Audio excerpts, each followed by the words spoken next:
आपको बेटा सबको सबके पास प्रैक्टिस बुक शेयर किया हुआ है मैम ने। बीपीपी की प्रैक्टिस बुक शेयर किया हुआ है क्या सबके पास, लेटेस्ट एडिशन? Yes sir. तो आपको उसमें बीपीपी की जो प्रैक्टिस बुक है,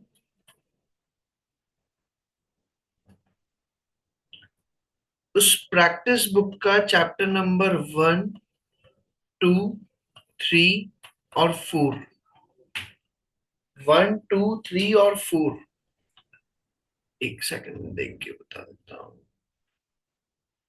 चलो, 1, 2, 3 और 4, इन 4 चैप्टर्स के क्वेश्चंस आपको कवर अप करने हैं। जो चैप्टर्स में पढ़ा चुका हूँ बेसिकली उन्हीं चैप्टर से रिलेटेड दिए हुए हैं। चैप्टर नंबर 1, 2, 3 और 4, एक सेकंड में देख लेता हूँ कौन कौन से चैप्टर के हो जाएंगे, just a minute.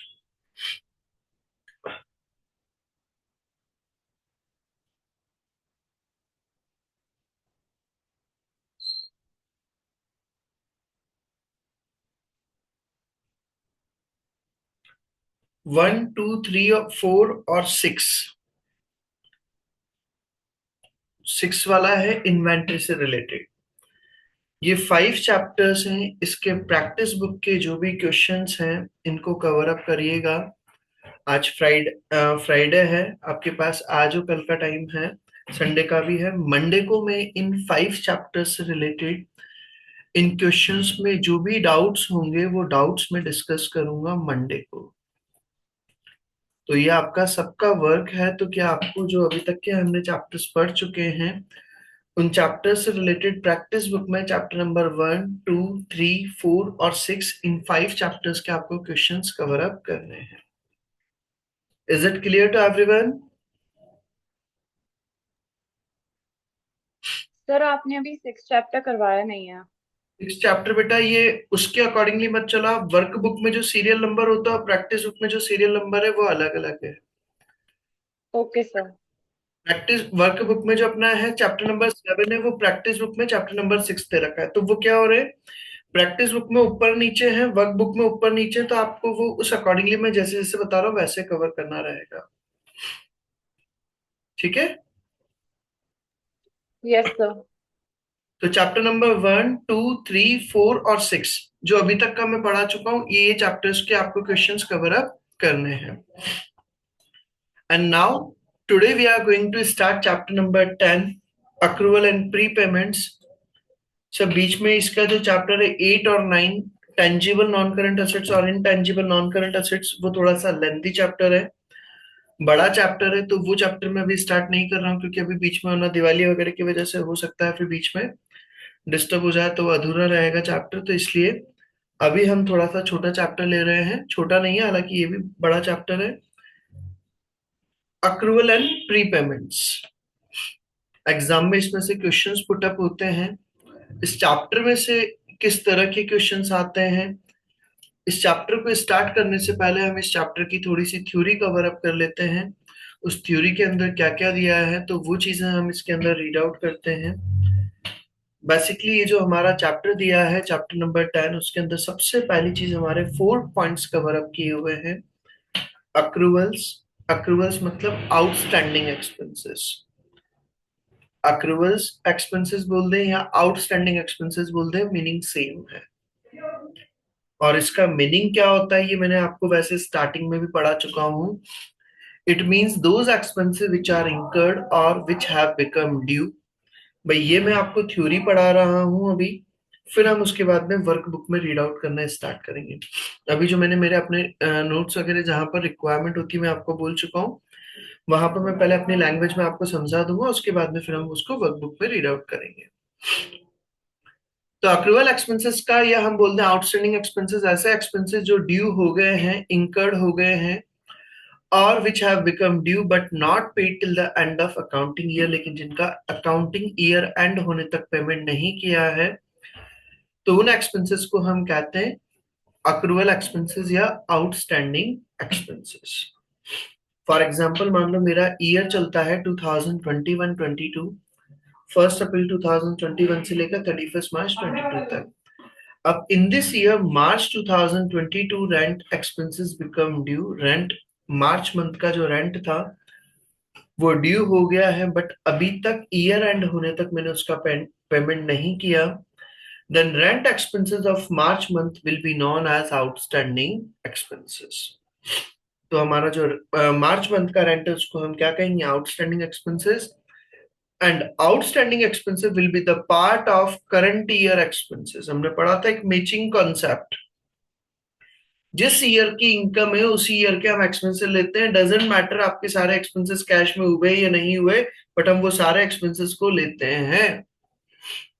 The outstanding expenses will be the part of current year expenses, so it will be shown in the current year expenses.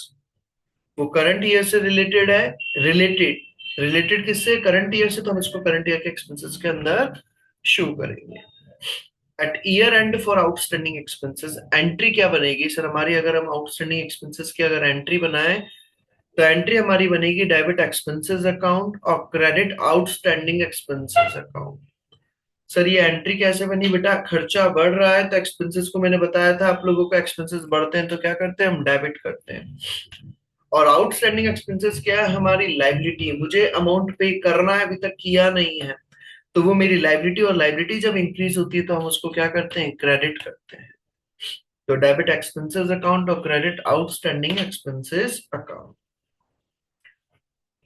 Sir इसका फाइनल अकाउंट्स में, फाइनेंशियल स्टेटमेंट्स के अंदर क्या ट्रीटमेंट होगा, amount of outstanding expenses will be added to the related expenses in the statement of PNL. जो outstanding expenses का amount होता है उसको उससे रिलेटेड एक्सपेंसेस के अंदर हम क्या करते हैं, ऐड किया जाता है। फॉर एग्जाम्पल मान लो मैंने करंट ईयर के अंदर रेंट 11 मंथ का पे किया है 33,000, 1 मंथ का रेंट अभी भी क्या चल रहा है मेरा, आउटस्टैंडिंग चल रहा है 3,000, तो मैं वो 3,000 को क्या कर दूंगा, ऐड कर दूंगा, और टोटल अमाउंट कितना शो करूंगा पीएनएल के अंदर, 36,000। सर ये 3,000 कैसे निकला, 33,000 मैंने रेंट पे करा है 11 मंथ का, तो 33,000 डिवाइडेड बाय 11, तो 1 मंथ का कितना हो जाएगा, 3,000 पर मंथ। ये फर्स्ट पॉइंट क्लियर है सभी को, फर्स्ट पॉइंट क्लियर है, is it clear to everyone, accrual expenses या आउटस्टैंडिंग एक्सपेंसेस। Yes sir. चलिए, तो मैंने फाइनल अकाउंट्स के अंदर उसको बोला तो क्या, आउटस्टैंडिंग एक्सपेंसेस को सबसे पहली चीज तो हम क्या कर देंगे, उससे रिलेटेड एक्सपेंसेस में ऐड करते हैं, और उसके अलावा हम अगर इसको बात करें और कहां पर शो करते हैं, तो बैलेंस शीट के अंदर, एसओएफपी के अंदर भी इसको शो किया जाता है, कहां पर, लाइबिलिटी साइड के अंदर, करंट लाइबिलिटीज के अंदर। In SOFP balance sheet amount of outstanding expenses only will be shown in the liability side में, और लाइबिलिटी साइड में भी कहां पर, under current liabilities. Second point आता है हमारा प्रीपेड एक्सपेंसेस या prepayments. Prepaid expenses just opposite of outstanding expenses. Outstanding expenses के अंदर जो लिखा हुआ उसका अपोजिट क्या होगा, prepaid expenses. It means those expenses which have not become due, जो अभी तक ड्यू नहीं हुए, जैसे आप मोबाइल में रिचार्ज कराते हैं, प्रीपेड रिचार्ज, ड्यू नहीं होता उसके पहले रिचार्ज कराते हो फिर इसको यूज करते हैं। It means those expenses which have not become due or which are not incurred in the current year, जो करंट ईयर के अंदर इंकर नहीं हुए हैं बट पेड इन एडवांस, लेकिन उनका एडवांस में पेमेंट कर दिया है। फॉर एग्जांपल अगर मैं बात करूं इन 2021-22, जिसके अंदर मैंने क्या करा, रेंट जो था वो अप्रैल मंथ का, नेक्स्ट अप्रैल मंथ का भी रेंट मैंने अप्रैल और मई का क्या कर दिया, 22 का, also paid in the month of March 22। मेरा ईयर एंड कब हो रहा है, मार्च में, और मैंने अगले साल का अप्रैल और मई का रेंट भी अभी ही पे कर दिया, तो so rent of this 2 month known as prepaid expenses. इसको हम प्रीपेड एक्सपेंसेस या प्री पेमेंट कुछ भी बोल सकते हैं, और एडवांस में मैंने पेमेंट करा तो वो मेरे लिए क्या होगी, असेट होगी, क्योंकि वो मुझे फ्यूचर में इकोनॉमिक बेनिफिट प्रोवाइड करेगी। Prepaid expenses will be the part of assets, और एंट्री क्या बनती है हमारी, डेबिट प्रीपेड एक्सपेंसेस अकाउंट और क्रेडिट एक्सपेंसेस अकाउंट। सर कैसे, जो प्रीपेड एक्सपेंसेस है वो हमारी एसेट है, तो एसेट को हम क्या करेंगे, डेबिट करेंगे, और एक्सपेंसेस मेरे कम होंगे। सर कम क्यों हो रहे हैं, क्योंकि बेटा वो करंट ईयर से रिलेटेड नहीं है, वो किस ईयर से रिलेटेड है, नेक्स्ट ईयर से रिलेटेड। तो नेक्स्ट ईयर से रिलेटेड है तो इसलिए हम उसको क्या करते हैं, करंट ईयर के एक्सपेंसेस में से माइनस करके हम नेक्स्ट ईयर के एक्सपेंसेस में उसको शो करेंगे। तो करंट ईयर के एक्सपेंसेस में से वो क्या हो जाएगा, माइनस हो जाएगा। In the year 2021-22, rent of full year paid along with 3 month rent of next year। आपने करंट ईयर के अंदर नेक्स्ट ईयर के 3 मंथ का रेंट भी पे कर दिया। रेंट था 4,000 रुपीज पर मंथ, तो आपने टोटल रेंट पे कर रखा है 15 मंथ का 4,000 पर मंथ के अकॉर्डिंगली 60,000। तो जब आपने टोटल रेंट पे करा, एंट्री क्या करी होगी, डेबिट रेंट अकाउंट और क्रेडिट कैश अकाउंट। अब जो 3 मंथ का रेंट है हमें उसको कम करना है, तो कम करने के लिए हम क्या करेंगे, डेबिट प्रीपेड रेंट अकाउंट और क्रेडिट रेंट अकाउंट 4,000 इंटू 3, तो वो कितना हो जाएगा, 12,000 का फिगर है, वो हमारा किसी ईयर से रिलेटेड हो जाएगा, नेक्स्ट ईयर से related. Is it clear? Prepaid expenses का मीनिंग समझ में आ गया? सर इसका फाइनल अकाउंट्स में कैसे ट्रीटमेंट होगा, अब वो देख लेते हैं हम। तो in statement of P&L, amount of prepaid expenses will be deducted out of the related expenses. जो प्रीपेड एक्सपेंसेस होंगे उसको हम क्या करेंगे, करंट ईयर के एक्सपेंसेस में से रिमूव करेंगे, माइनस करेंगे, और नेक्स्ट ईयर के एक्सपेंसेस में हम क्या करेंगे, उसको प्लस करेंगे। तो नेक्स्ट ईयर का तो हम बना नहीं रहे, हम अभी करंट ईयर का बना रहे हैं। तो करंट ईयर में हम उसको क्या कर देंगे, माइनस कर दिया जाएगा। आउटस्टैंडिंग एक्सपेंसेस को प्लस करते हैं और प्रीपेड एक्सपेंसेस को माइनस करते हैं। बैलेंस शीट की अगर मैं बात करूं तो amount of prepaid expenses will be shown on the asset side of balance sheet under current assets. जो प्रीपेड एक्सपेंसेस होंगे उसको हम बैलेंस शीट में कहां पर शो करेंगे, असेट्स के अंदर, करंट असेट्स के अंदर शो किया जाएगा। ये मेरे 2 पॉइंट्स हो गए, आउटस्टैंडिंग एक्सपेंसेस और प्रीपेड एक्सपेंसेस। थर्ड आता है हमारा पॉइंट, अक्रूड इनकम या आउटस्टैंडिंग इनकम। ये सारे पॉइंट्स मैं बता रहा हूं ताकि मुझे अभी जब चैप्टर पढ़ाऊंगा तो वहां पर बार बार नहीं समझाना पड़ेगा। ये सारे पॉइंट्स आप कॉपी के अंदर नोट डाउन कर लेना, मैं अभी आपको पीडीएफ शेयर कर दूंगा बेटा। तो अक्रूड इनकम या outstanding income, it means those income which is earn in the current year, जो आपने करंट ईयर के अंदर अर्न कर लिया है, और services related to income have been provided, या उससे रिलेटेड आप सर्विसेज वगैरह प्रोवाइड कर चुके हो, but amount has not received in the current year, लेकिन अभी तक आपको अमाउंट नहीं मिला। फॉर एग्जाम्पल मान लो मैंने अगर सपोज में प्रीवियस मंथ निकला है सितंबर मंथ, और मैंने उसके अंदर सर्विसेज तो दे दी है, मैंने पढ़ा तो दिया है, बट मान लो मुझे कोचिंग से अभी तक सैलरी नहीं मिली है। मैंने गुड सेल तो कर दिया बट अभी तक मुझे अमाउंट नहीं मिला है। तो वो जो इनकम है मेरी, वो इनकम मेरी क्या कहलाएगी, अक्रूड इनकम। कमा तो लिए, सर्विसेज तो दे चुका हूँ, गुड्स तो सेल कर चुका हूँ, बट अमाउंट अभी नहीं आया है, तो वो इनकम हमारी कहलाती है accrued income. Goods sold and profit earn on sales ₹2 lakh. आपने गुड सेल किया और उसको प्रॉफिट अर्न किया 2 लाख का, but amount of sales not received, then also income of ₹2 lakh will be consider as accrued income. Sir entry क्या बनती है, debit accrued income account और क्रेडिट इनकम अकाउंट। इसको अक्रूड इनकम बोलते हैं, आउटस्टैंडिंग इनकम बोलते हैं, बात एक ही है। डेबिट अक्रूड इनकम अकाउंट और credit income account. Sir accrued income को हम क्या करेंगे, डेबिट करेंगे। क्यों? क्योंकि अक्रूड इनकम हमारे लिए क्या है, असेट है, तो असेट को हम क्या करते हैं, डेबिट करते हैं। और इनकम मेरी बढ़ रही है, इनकम जब बढ़ती है तो उसको हम क्या करते हैं, क्रेडिट करते हैं। तो एंट्री बन जाएगी डेबिट अक्रूड इनकम अकाउंट और क्रेडिट इनकम अकाउंट। और अक्रूड इनकम हमारी क्या होती है, बैलेंस शीट में कहां पर जाएगी, करंट असेट्स के अंदर आ जाएगी। तो इसका फाइनेंशियल स्टेटमेंट्स के अंदर ट्रीटमेंट क्या होगा, in statement of P&L amount of accrued income will be added to the related income.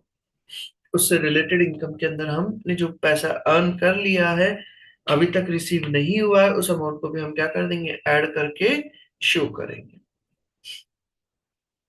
For example मान लो मुझे अभी तक करंट ईयर के अंदर कमीशन रिसीव हुआ है 5,000, अक्रूड इनकम है 1,000, तो मैं उसको ऐड करके शो करूंगा, अमाउंट कितना, 6,000। और ये जो 1,000 रुपीज का अमाउंट है मेरी अक्रूड इनकम, इसको हम और कहां पर शो करेंगे, बैलेंस शीट के अंदर, करंट असेट्स के अंदर। ये मेरा थर्ड पॉइंट हो गया। outstanding expenses, prepaid expenses, or accrued income. Now, fourth point is unearned income or deferred income or income received in advance. क्या क्या वर्ड दिया है? अनर्ड इनकम बोल दें, या डेफर्ड इनकम, या income received in advance. Sir ये क्या होती है? It means those income which is not earn in the current year. मतलब आप उससे रिलेटेड अभी तक ना तो आपने गुड सेल करा है, ना सर्विसेज वगैरह दी, और लेकिन आपको पेमेंट एडवांस में मिल गया. फॉर एग्जाम्पल मान लो मुझे कोई अर्जेंसी नीड आ गई थी, तो मैंने कोचिंग पर सर को बोला, सर मुझे अर्जेंट सैलरी की जरूरत है, तो मुझे आप कैन यू शेयर मी, या can you send me 50,000 rupees as advance. तो अगले महीने की सैलरी का मैंने एडवांस में पेमेंट ले लिया अभी तक, जबकि मैंने सर्विसेज नहीं दी है. तो उस अमाउंट को हम कहते हैं income received in advance. It means those income which is not earn in the current year और services of that income not provided but amount received in advance known as unearned income. For example, in 2021-22 interest of April and May also received. Current year के अंदर हमें अगले साल का भी interest मिल गया है, तो उसको हम कहेंगे अनर्ड इनकम. और अनर्ड इनकम क्या होती है? लाइबिलिटी का पार्ट होता है, क्योंकि उससे रिलेटेड अभी तक आपने सर्विसेज नहीं दिया है. एंट्री क्या बनेगी? डेबिट इनकम अकाउंट और credit honoured income account. Income account को हम क्या करेंगे? डेबिट करेंगे. डेबिट क्यों सर? क्योंकि हमें इनकम को रिड्यूस करना है, क्योंकि वो करंट ईयर से रिलेटेड नहीं है, वो किससे रिलेटेड है? नेक्स्ट ईयर से रिलेटेड. तो डेबिट इनकम अकाउंट और क्रेडिट अनर्न इनकम अकाउंट. और अनर्न इनकम क्या है? हमारी लाइबिलिटी. लाइबिलिटी बढ़ानी है तो वो क्रेडिट हो जाएगा, because this income is related to the next year, so we have to reduce current year income. सब फाइनेंशियल स्टेटमेंट्स के अंदर क्या ट्रीटमेंट होगा इसका? तो फाइनेंशियल स्टेटमेंट्स के अंदर ट्रीटमेंट क्या होगा? स्टेटमेंट ऑफ पीनल के अंदर amount of unearned income will be less, मतलब deduct to the related income. उस रिलेटेड इनकम में से हम माइनस करेंगे और बैलेंस शीट में कहां पर शो करेंगे? करंट लाइबिलिटीज के अंदर. In SOF amount of unearned income will be shown on liability side under current liabilities. यहां तक का पॉइंट क्लियर?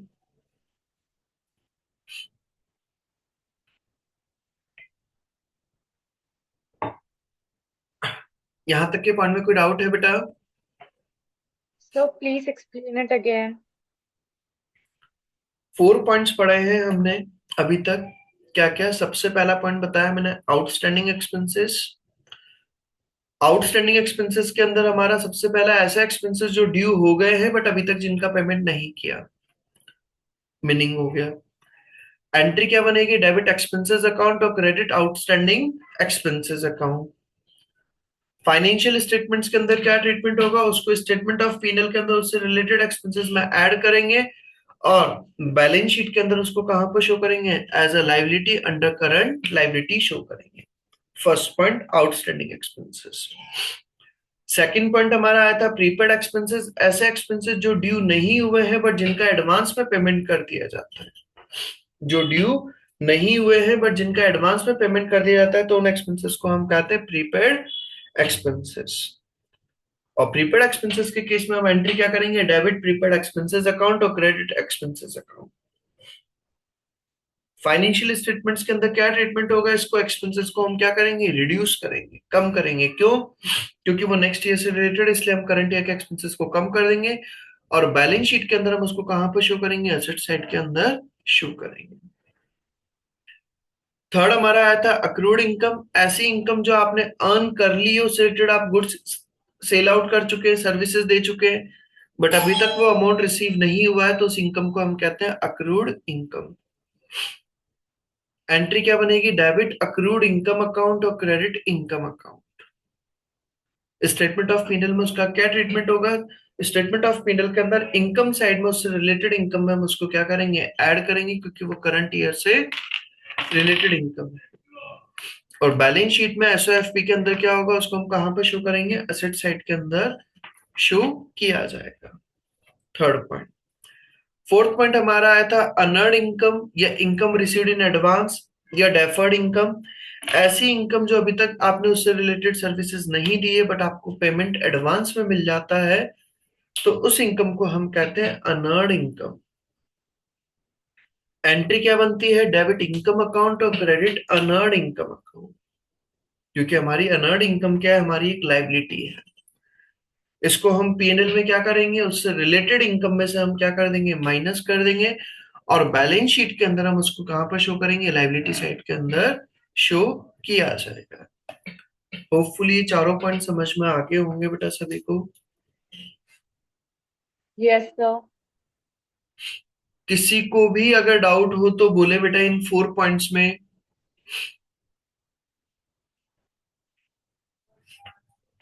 नहीं, तो ये पॉइंट मैंने बता दिया पूरा, उसी चीज को मैंने यहाँ पे लिखा हुआ, आउटस्टैंडिंग एक्सपेंसेस के केस में क्या होता है, कौन सी चीज ऐड होती है, कौन सी चीज लेस होती है। अब फिर एक और पॉइंट आता है सर, आपका मान लो 2019 का अगर आउटस्टैंडिंग एक्सपेंसेस था, तो वो नेक्स्ट ईयर में फॉरवर्ड होगा नहीं होगा। इस ईयर का क्लोजिंग बैलेंस है तो नेक्स्ट ईयर का ओपनिंग बैलेंस बनेगा नहीं बनेगा। इस ईयर का क्लोजिंग बैलेंस है 2019 के अंदर, आपने आउटस्टैंडिंग एक्सपेंसेस थे तो उसकी एंट्री आपने शो कर दिया डेबिट एक्सपेंसेस अकाउंट और क्रेडिट आउटस्टैंडिंग एक्सपेंसेस अकाउंट। अब अगले साल उसको बैलेंस शीट में लेकर अगले साल के बुक्स में आएगा नहीं आएगा वो? क्या जिंदगी भर अगर एक बार आपने आउटस्टैंडिंग कर दिया तो हमेशा लाइफ टाइम आउटस्टैंडिंग ही चलता रहेगा क्या बेटा? नो। तो उसको हमें क्या करना होगा, इस ईयर अगर आउटस्टैंडिंग था तो अगले साल जब ईयर स्टार्ट होगा तो जब भी हम पेमेंट करेंगे तो उसको रिवर्स करना पड़ेगा बेटा। तो यस सर। करंट ईयर के अंदर हमारी एंट्री करी थी debit expenses account and credit outstanding expenses account. तो 2020 के अंदर हमें क्या करना होगा, उसको रिवर्स करना होता है। सर क्यों? क्योंकि लास्ट ईयर का क्लोजिंग था तो इस ईयर का क्या बनेगा, वो ओपनिंग बनेगा। तो फिर हमारी एंट्री बनेगी डेबिट आउटस्टैंडिंग एक्सपेंसेस अकाउंट और credit expenses account. Prepaid expenses था अगर मान लो, तो प्रीपेड एक्सपेंसेस का करंट ईयर में एंट्री करा होगा डेबिट प्रीपेड एक्सपेंसेस अकाउंट और क्रेडिट एक्सपेंसेस अकाउंट। तो जब नेक्स्ट ईयर आएगा और जब उसका एडजस्टमेंट होगा तो फिर एंट्री क्या बना देंगे, डेबिट एक्सपेंसेस अकाउंट और क्रेडिट प्रीपेड एक्सपेंसेस अकाउंट। मतलब कि इन शॉर्ट में कहूं तो करंट ईयर के अंदर जब अगर कोई एक्सपेंसेस है या कोई इनकम है, अगर वो आउटस्टैंडिंग है या प्रीपेड है, तो इस ईयर का जो भी बैलेंस है वो नेक्स्ट ईयर में क्या हो जाता है, रिवर्स हो जाता है।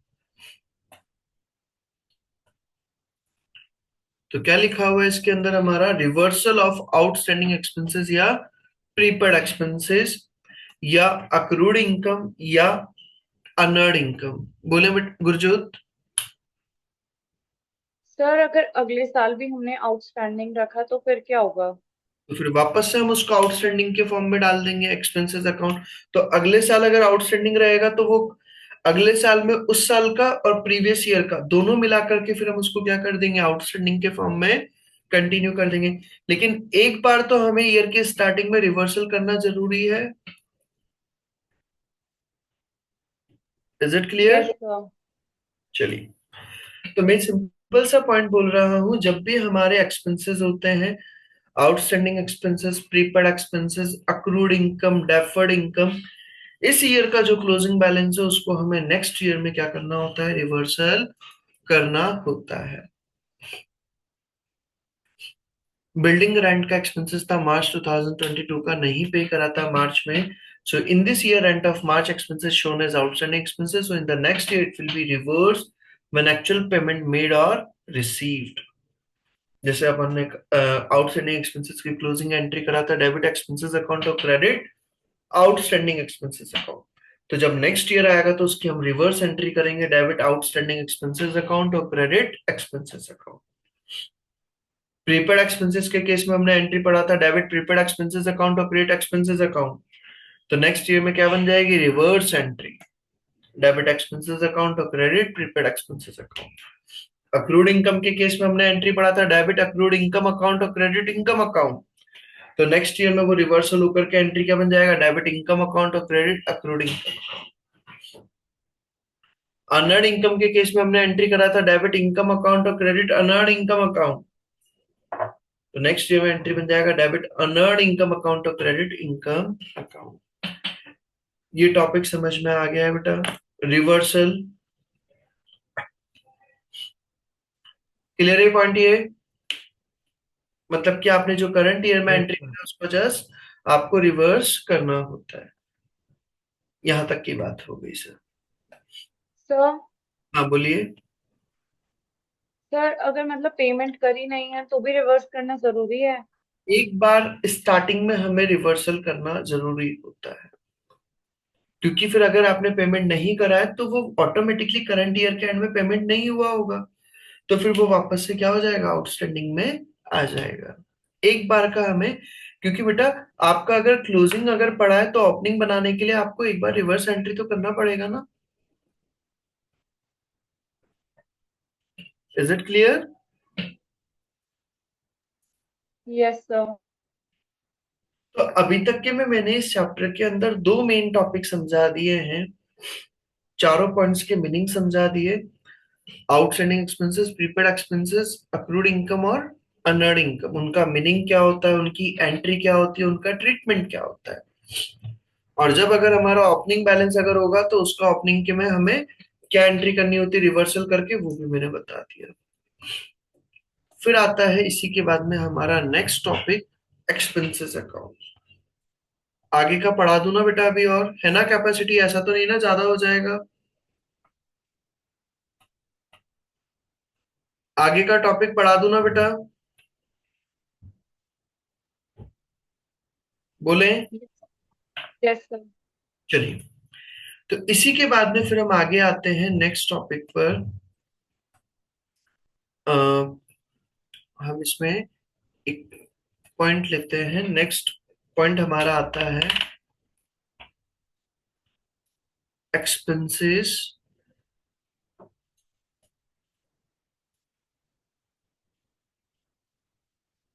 अकाउंट।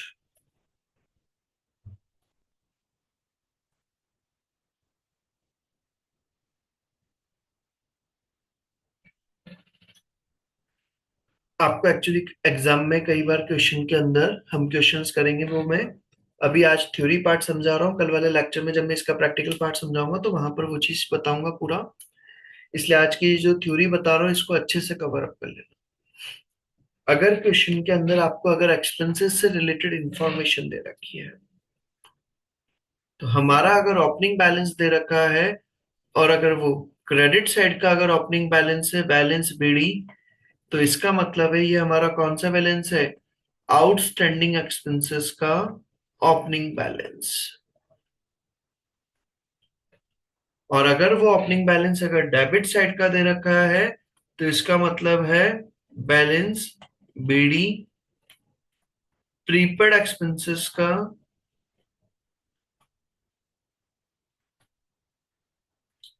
Opening balance. ये फर्स्ट पॉइंट क्लियर है क्या? आउटस्टैंडिंग एक्सपेंसेस का हमारा ओपनिंग बैलेंस किधर आएगा, क्रेडिट साइड में। क्यों? क्योंकि वो लाइबिलिटी है।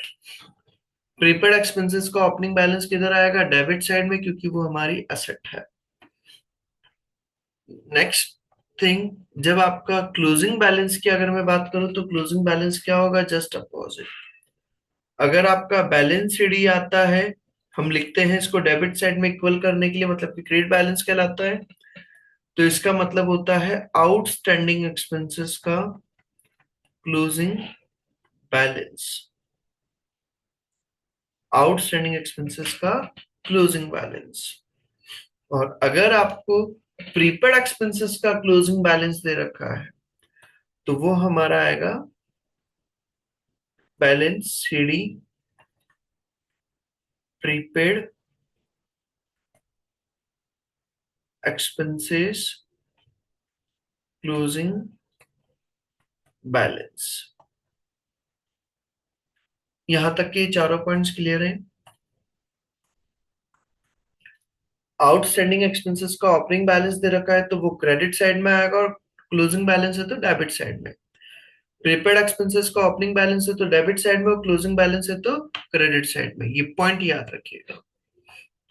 एक्सपेंसेस का हम अगर पेमेंट करेंगे, एक्सपेंसेस का हम अगर पेमेंट करेंगे तो हम एंट्री क्या करेंगे, डेबिट एक्सपेंसेस अकाउंट और क्रेडिट कैश अकाउंट। तो वो एक्सपेंसेस का जब भी आप पेमेंट करोगे तो वो किधर आ जाएगा, क्रेडिट डेबिट साइड में, कैश अकाउंट। एक्सपेंसेस पेड, और बाकी का डिफरेंस अमाउंट से हमारा क्या निकलता है, P&L से आपने एक्सपेंसेस का कितना अमाउंट चार्ज किया है। भाई क्या होता है, मान लो सपोज, जैसे मान लो मैं बात करूं, गैस एंड इलेक्ट्रिसिटी, दो खर्चों का एक साथ अमाउंट दे रखा है। अब गैस का तो मेरा ओपनिंग बैलेंस प्रीपेड दे रखा है, और इलेक्ट्रिसिटी का हो सकता है आउटस्टैंडिंग एक्सपेंसेस दे रखा है ओपनिंग बैलेंस। फिर क्लोजिंग बैलेंस किस किस तरह से दे रखा है, मुझे कैश का अमाउंट बता दिया, भाई हमने करंट ईयर के अंदर इतना एक्सपेंसेस पे किया है। तो आपसे वो क्वेश्चन में पुट अप कर सकते हैं, तो कि आपने P&L में कितना अमाउंट चार्ज किया है, या फिर वो P&L वाली फिगर बता देंगे, आपसे पूछ लेंगे कैश में कितना एक्सपेंसेस पे हुआ है। कोई सा भी एक पॉइंट इसमें से पुट अप किया जा सकता है। तो फिर यहां पर आ जाएगा statement of P&L, expenses, right of, out of statement of P&L, वो कितना अमाउंट चार्ज करा है। ये 6 पॉइंट्स है, इन 6 पॉइंट्स में से वो क्या कर देंगे बेटा, कोई भी फिगर को मिसिंग कर देता है, और उस मिसिंग फिगर को हमें फाइंड आउट करना होता है। उस मिसिंग फिगर को हमें क्या करना होगा, फाइंड आउट करना होगा। सर कैसे इस क्वेश्चन को सॉल्व करना रहेगा, मान लो सपोज मैं बात करूं, एक एग्जांपल अगर लूं, rent related information is given, total rent paid $48,000, total आपने रेंट पे करा है $48,000, and pre payments BD, pre payment का बीडी दे रखा है $5,000, और आउटस्टैंडिंग सीडी दे रखा है $4,000। आपसे पूछा है amount to be charge to statement of P&L will be, आप स्टेटमेंट ऑफ P&L के अंदर जो अमाउंट चार्ज करेंगे वो कितना आएगा। हमें रेंट से रिलेटेड इंफॉर्मेशन दे दिया, रेंट पे करा था आपने 48,000। तो यहाँ पर हम अगर रेंट अकाउंट बनाएंगे, तो रेंट अकाउंट के अंदर सबसे पहले रेंट पेड, प्री पेमेंट का ओपनिंग बैलेंस दे रखा है। तो प्री पेमेंट का ओपनिंग बैलेंस है तो किधर आएगा, डेबिट में या क्रेडिट में, डेबिट। डेबिट में आ जाएगा। बीडी कितना बेटा, 5,000। रेंट पेड करा है, किधर लिखेंगे, डेबिट में क्रेडिट में, डेबिट। डेबिट में आ जाएगा। कैश अकाउंट 48,000, और इसके अलावा आउटस्टैंडिंग का सीडी दे रखा है क्लोजिंग बैलेंस, और आउटस्टैंडिंग को किधर लिखते हैं हम, आउटस्टैंडिंग का क्लोजिंग बैलेंस किधर लिखा जाता है, डेबिट में या क्रेडिट साइड में, लिखा हुआ है बेटा ऊपर देखो, आउटस्टैंडिंग एक्सपेंसेस का क्लोजिंग बैलेंस किधर है, डेबिट साइड में लिखते हैं क्या, क्रेडिट साइड का बैलेंस कहलाता है वो। तो सीडी जो कितना दे रखा है, 4,000, और कुछ नहीं दे रखा। आपसे पूछा है P&L में कितना अमाउंट चार्ज होगा, यहाँ पे लिखा है स्टेटमेंट ऑफ P&L और बैलेंसिंग फिगर, जो कितना हो जाएगा, 48 और 5 53, 53 और 4 57,000। वो कुछ भी फिगर्स देख करके मिसिंग फिगर को आपसे फाइंड आउट करवा सकते हैं। ये मेरा पॉइंट हो जाता है कौन सा, expenses account. Is it clear. Sir ये प्री पेमेंट्स भी डेबिट के होता है। प्री पेमेंट्स का ओपनिंग बैलेंस डेबिट रहेगा, क्लोजिंग बैलेंस क्रेडिट में लिखेंगे।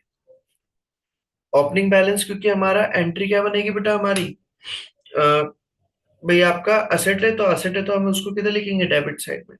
और क्लोजिंग बैलेंस है अगर हमारा, तो भैया आप एंट्री बनाओगे डेबिट प्रीपेड एक्सपेंसेस अकाउंट और क्रेडिट एक्सपेंसेस अकाउंट। तो इसकी आप अगर लेजर पोस्टिंग भी करो तो एक्सपेंसेस अकाउंट में किधर आएगा? क्रेडिट साइड में आएगा बेटा, प्रीपेड एक्सपेंसेस। Yes sir. वो चीज हमारा, is it clear? Yes sir. तो बेसिकली यहां तक की हमारी बात हो गई है। ये एक्सपेंसेस अकाउंट भी मैंने बता दिया है। ये इस वाले पेज पे एक्चुअली 2-3 बार एक्सपेंसेस अकाउंट बना हुआ है, तो आपको एक बार ही बनाना है। आप जब कॉपी के अंदर लिखेंगे तो रिवर्सल ऑफ आउटस्टैंडिंग एक्सपेंसेस, उसके बाद में एक्सपेंसेस अकाउंट 2-3 बार बना हुआ है। वो मैंने हर बार बच्चों को समझाने के लिए बार बार बना दिया है, तो आपको एक बार ही बनाना है नोट्स के अंदर। कल मेरी क्लास रहेगी, बिल्कुल क्लास रहेगी सेम टाइम पर, ताकि कल हम इस चैप्टर का most probably major part complete करेंगे। कल क्लास है, रेगुलर क्लास है, सैटरडे को क्लास रहेगी। जब भी नहीं होगी तो मैं आपको इन्फॉर्म कर दूंगा। ठीक है बेटा, आज का यहाँ तक का आप कंप्लीट करिएगा, इसको प्रॉपर नोट डाउन कर लीजिएगा, बाकी का हम कल करते हैं, फिर वर्कबुक से उसको रीड आउट करेंगे। ओके बेटा, bye bye, thank you everyone. Thank thank you you sir. Sir. Welcome बेटा।